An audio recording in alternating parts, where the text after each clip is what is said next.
Le marc de café qu'on utilise à Métro Nanterre, en fin de compte, est assez important. On parle de plus de 6 tonnes sur l'année. Et donc on a décidé de voir la façon dans laquelle on pourrait développer je dirais, cette réutilisation de notre marc de café. Il y a un système de crédit pleurote en fonction du poids du marc de qualité qu'on leur renvoie, voilà, qui va nous permettre demain matin soit d'avoir accès à des pleurotes à vendre, soit avoir accès à des animations. Il faut que le marc soit propre déjà.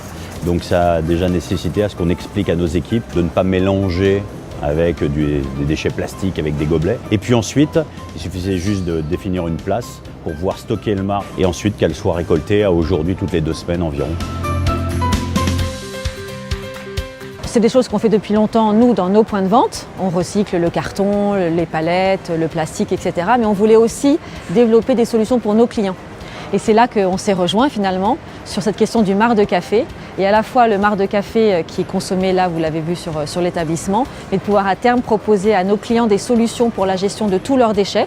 Et le marc de café c'en est un parmi d'autres. C'est finalement de montrer qu'on peut passer au durable simplement pas à pas. La meilleure façon, c'est de montrer comment on le fait nous, d'expliquer, de montrer que c'est simple, pour après donner envie à nos clients, aux restaurateurs de faire de même.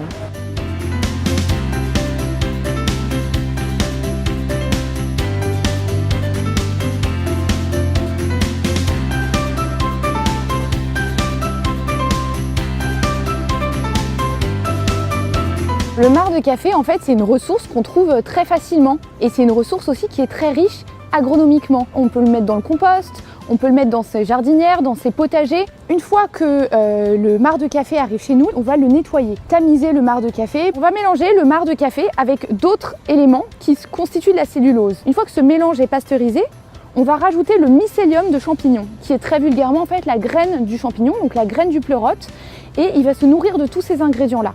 Une fois qu'on a fait ce mélange, on le met dans des gros sacs. Il va y avoir 2 phases une fois que c'est mis en sac. La première phase, c'est la phase d'incubation. Permettre au mycélium de digérer en fait tous les ingrédients qu'il a à digérer. Donc le sac qui est à l'origine de couleur un peu marron va devenir compact et blanche. Et en fait, c'est le signe qui indique en fait le champignon est prêt à la fructification, qui est la deuxième phase, la phase de pousse du champignon. Elle va commencer par un choc hydrique et thermique et on va faire croire au champignon qu'il y a une petite pluie d'automne. Et grâce à ça, il va se dire « chouette, je vais pouvoir sortir ». On va faire des petites entailles sur les sacs de champignons et on va apporter la lumière. Au bout de 10 jours, il y a des champignons qui vont se mettre à pousser et de façon extrêmement rapide. Une fois qu'on a récolté les pleurotes, on peut avoir d'autres récoltes avec ce même sac. On les vend frais à Rungis, mais on les vend aussi sous forme de kit de culture pour permettre à tout à chacun de cultiver chez soi des pleurotes sur marc de café.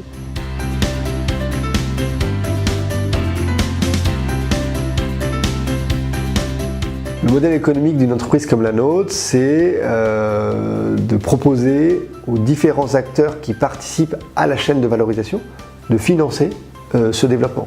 La personne qui nous confie le marc de café, la personne qui composte ses biodéchets paye une partie, la personne qui achète les produits comme les champignons paye une partie, l'utilisateur du substrat pour revaloriser son sol paye une partie, et donc à chaque étape de la vie du projet, on va venir faire financer l'ensemble de la boucle. La boîte à champignons Upcycle, c'est près d'1 million d'euros de chiffre d'affaires, 11 salariés, 5 équivalents temps plein en insertion qui travaillent avec nous. Notre conviction chez Upcycle, c'est que l'agriculture urbaine est générateur d'emplois d'insertion. Pourquoi?